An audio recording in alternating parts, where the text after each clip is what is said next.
So imagine trying to build this massive wall to protect your city. Okay. I'm picturing it. But the ground underneath the wall is, like, constantly moving. And the bricks you're using are completely invisible. Well, that sounds like a nightmare.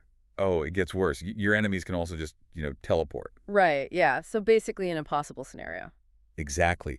But that is the actual reality of trying to secure the digital infrastructure of an entire nation right now. Yeah. We aren't just talking about putting a physical fence around a server farm. No, not at all. You're dealing with a perimeter that is infinitely complex. Yeah.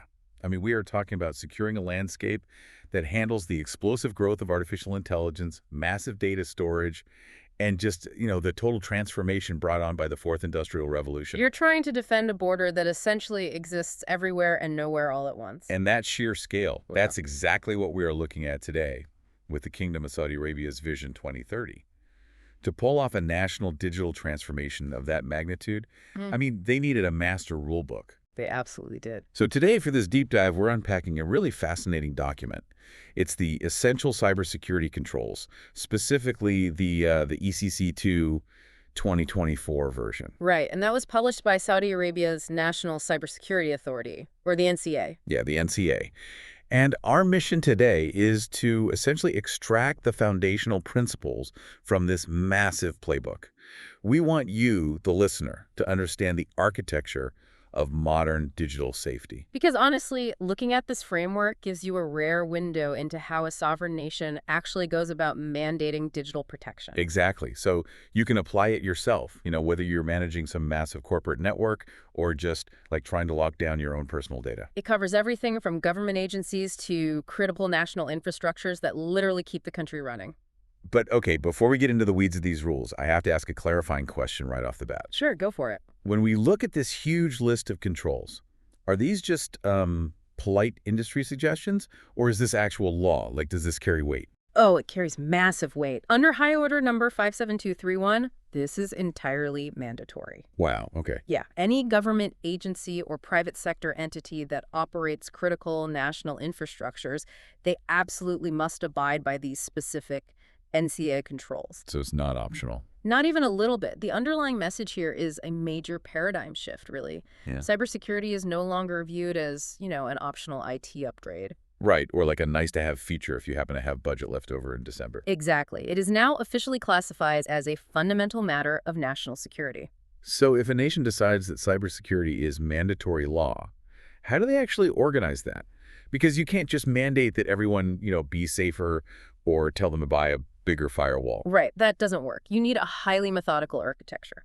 And the NCA structures the ECC around 4 main domains. Okay, what are they? First, you have cybersecurity governance. Second is cybersecurity defense. Third is cybersecurity resilience. And then the fourth domain covers third-party and cloud computing cybersecurity. Okay, and drilling down into those 4 domains, I mean, the scale of this gets pretty intense. It really does. There are 28 subdomains, right? And they contain 108 main controls and then 92 subcontrols beneath those. The level of granularity is staggering, honestly. But it all serves a very specific framework that's known in the industry as the CIA triad. The CIA triad. Yeah, and the document explicitly mandates that all of these hundreds of controls, they're designed to ensure 3 core things: confidentiality, integrity, and availability. Okay, so confidentiality and availability, those make intuitive sense to me. You want to keep secret, and you obviously want the system to actually be online when you need to use it. Right, exactly. But let's clarify integrity for a second, because in a digital context, I feel like that means something very specific. It does. So integrity basically means ensuring that the data has not been altered or, tampered with by an unauthorized party. Okay. So think of it like this. If someone hacks into a hospital database, they might not actually steal the patient records. Because stealing them would be a breach of confidentiality. Exactly. Instead, they might just go in and change the blood type of one patient from, say, A positive to O negative. Oh, wow. That is terrifying. Right. That is a breach of integrity. And in many ways, it's far more dangerous. Because the system is still available, the data is still sitting right there, but you can no longer trust it. Yeah, the doctors would just act on that bad data. That's a great example. So to protect that triad, confidentiality, integrity, and availability, the ECC relies on 4 pillars, right? Strategy, people, process, and technology. Yes. And a common pitfall for a lot of organizations is treating cybersecurity purely as a technology problem. They just throw money at it. Right. They assume buying the most expensive software will just magically solve everything. So it's kind of like building national cybersecurity is like building a massive bank. Okay, yeah. The technology pillar, that's your vault door. You can buy the thickest, most advanced steel vault door on the planet.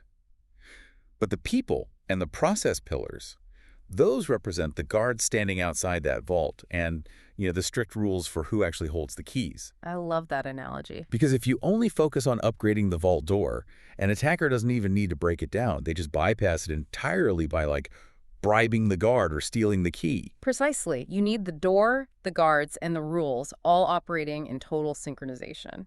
And there is a really fascinating meta detail right on the cover of this document that shows how security professionals share these very rules. Oh, you're talking about the classification label. Yeah.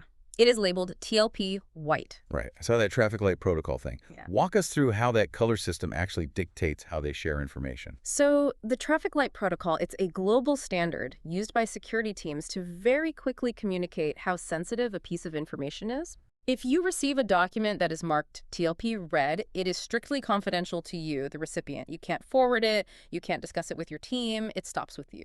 Got it. Red means stop. Exactly. Then you have TLP amber, that means restricted sharing, so you can share it within your specific organization, but only with the people who actively need to take action on it. And then green.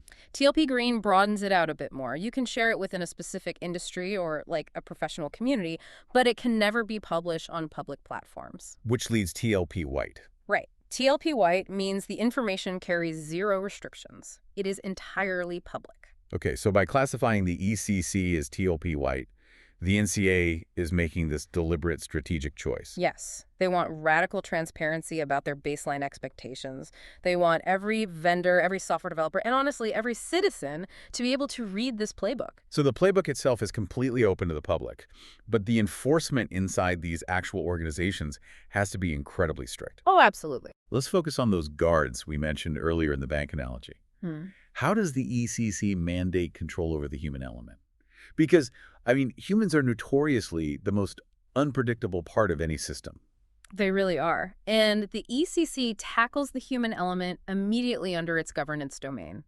One of the heaviest mandates they have is that an entity must establish a dedicated cybersecurity department. Okay. But the crucial caveat here is that this department must be completely independent from the Information Technology and Communications Department. Wait, really? Because historically, businesses usually just lump those two together. Right. The security team usually just reports directly to the head of IT. They do, yeah, and it creates a massive conflict of interest. Oh, I see. Think of an organization like a really busy restaurant. Your IT department is the head chef. Okay, so the chef's primary goal is to push out meals as fast as possible, keep the dining room full, and just, ensure the business is running smoothly without any interruption. Right. Now, the cybersecurity department, they are the health inspector. Ah. Okay, so if IT is the chef and cybersecurity is the health inspector, you can't have the chef inspecting their own kitchen. Exactly. The incentives are totally misaligned. The chef is always going to prioritize speed and availability over safety if, the dinner rush is backing up. Yeah, they just want to get the food out.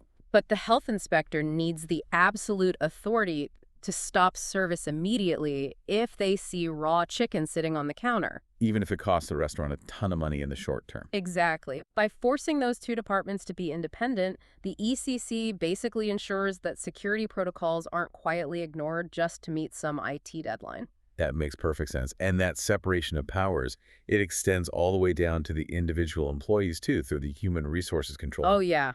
The HR controls are very strict. I noticed the vetting process before hiring is extensive, and the contracts have to have very specific non-disclosure clauses. But the most interesting part to me is how the ECC restricts what employees can actually do once they are physically inside the building. You're talking about the need to know and least privilege concepts. Yes. Can you break those down? So those two concepts basically work hand in hand to limit the blast radius if an employee makes a mistake or, intentionally goes rogue. Okay. Need to know applies to data. You only get to see the information that is strictly required for your current tasks. So no snooping around. Right. And then least privilege applies to system access. You are only given the absolute minimum administrative rights necessary to do your job. Like, if you work in marketing, you absolutely do not need access to modify the HR payroll database. Right, and they pair that with this idea of segregation of duties, meaning critical tasks are actually broken up across multiple people. Exactly. So no single employee holds all the keys to compromise an entire system on their own. It's like, you need two people to turn the launch keys into submarines, so to speak. That's a perfect way to picture it. And it all sounds incredibly logical on paper. But in practice, managing these identities is honestly one of the hardest things an organization does. Especially when someone leaves the company, right? Oh, especially then. The ECC dictates that the exact second an employee's contract ends or they get terminated, all of those access rights must be revoked immediately. Which seems like common sense. I mean, Hmm. if someone is fired, you take their badge. It is common sense, but it is an absolute nightmare for IT and HR to actually coordinate in the real world. Really? Why?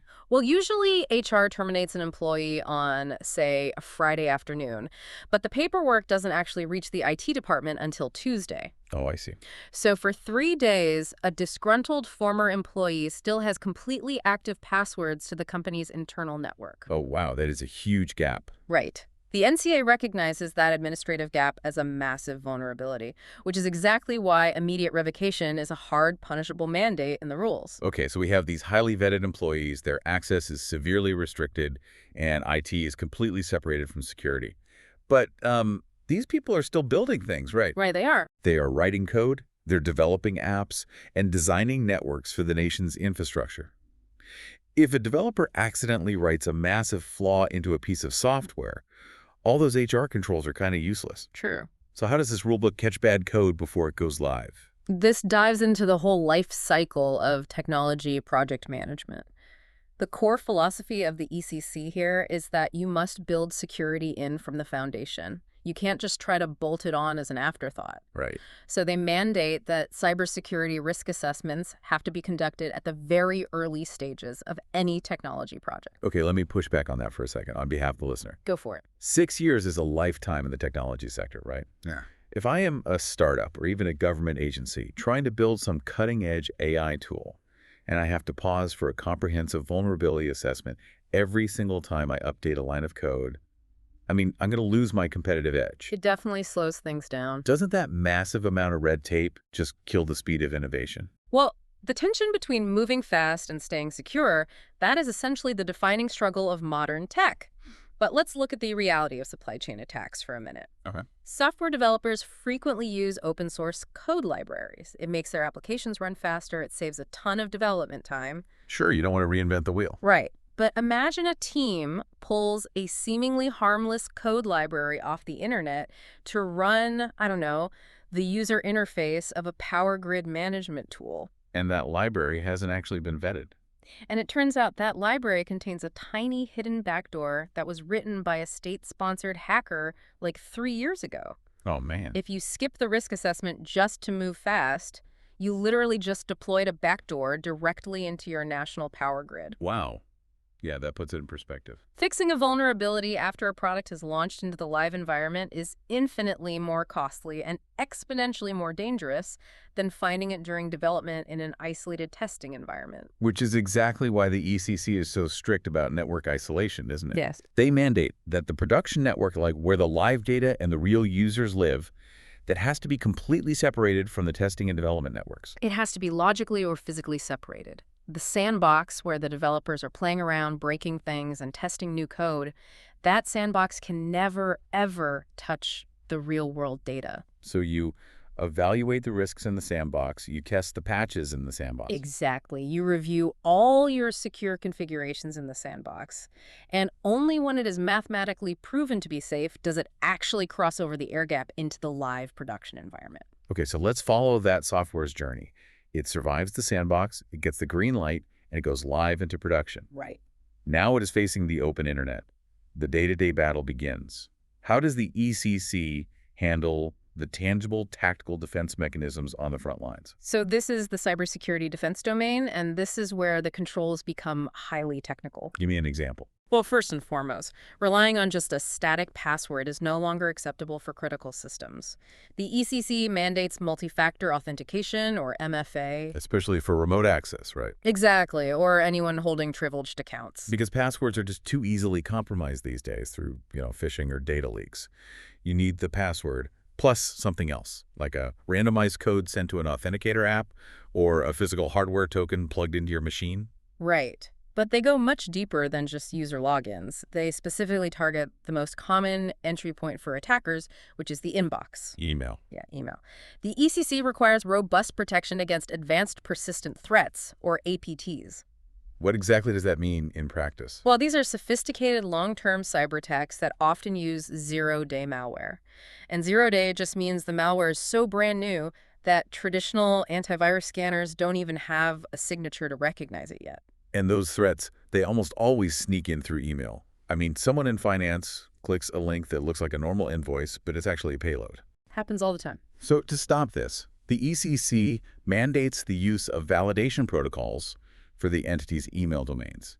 The document specifically lists SPF, DKey, and DMRC. Yes, those three. Now, I know those are acronyms that engineers throw around, but what is the actual mechanism there? Like, how do they actually stop an attack? To understand the mechanism, think of it like a wax seal on a physical handwritten letter. Okay, a wax seal. If an attacker wants to trick an employee, they will send an email that appears to come from the CEO's actual email address. This is called spoofing. Because email fundamentally is just text. I mean, anyone can type a fake return address on an envelope. Exactly.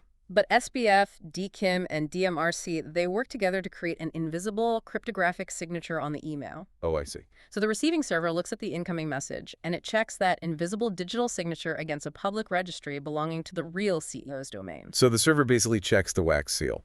And if the seal is broken, or just missing entirely, the server immediately knows it's a forgery, no matter how convincing the text looks. And it throws it in the trash before the employee ever even sees it. Precisely. It verifies the digital identity of the sender behind the scenes. That's brilliance. It is. And the ECC also implements severe restrictions on physical vectors, specifically external storage media. You cannot just walk into a critical facility and plug a random USB flash drive into a workstation. Oh yeah, USB drives have a notorious history of bridging the gap between isolated networks and malicious payloads. It's the easiest way to jump an air gap. It really is. But, out of all these massive sweeping technological mandates we've talked about, network isolation, cryptographic email seals, all that, there is one highly specific detail buried deep in subdomain 2.3.3.4 that I found absolutely fascinating. Well, I know which one you're talking about. The ECC explicitly mandates that all information systems must have a centralized clock synchronization with an accurate, trusted source. Yeah. And it specifically names the Saudi Standards Metrology and Quality Organization, or ESO. Yes. Why is syncing the clocks on servers so heavily regulated in a national security document? It sounds like an IT housekeeping chore, doesn't it? It really does. But this is actually a massive revelation for digital forensics and security operations. When a sophisticated cyber attack occurs, it is rarely just a single isolated event on one machine. Right. An attacker moves laterally through the environment. They might enter through the email server, then they pivot to a compromised workstation, they move over to an internal database, and then they finally try to extract the stolen data out through a public-facing web server. So they leave footprints across like 4 or 5 completely different machines. Exactly. And every one of those machines keeps an event log. It's an automated record of every single action that occurred, stamped with the exact time it happened. So when the cybersecurity team realizes they've been breached, the investigators have to extract the logs from all of those different servers and basically lay them out on a table to reconstruct the attacker's path. Oh, I see where this is going. If the clock on the email server says the initial breach happened at 2:05 p.m., but the database server's internal clock happens to be running, say, 3 minutes fast, and it says the data was accessed at 2:08 p.m. The timeline shatters. The cause and effect relationship between those two alerts becomes completely impossible to prove. Wow. The forensic software trying to trace the lateral movement just gets confused, the alerts don't line up, and the digital trail goes entirely cold.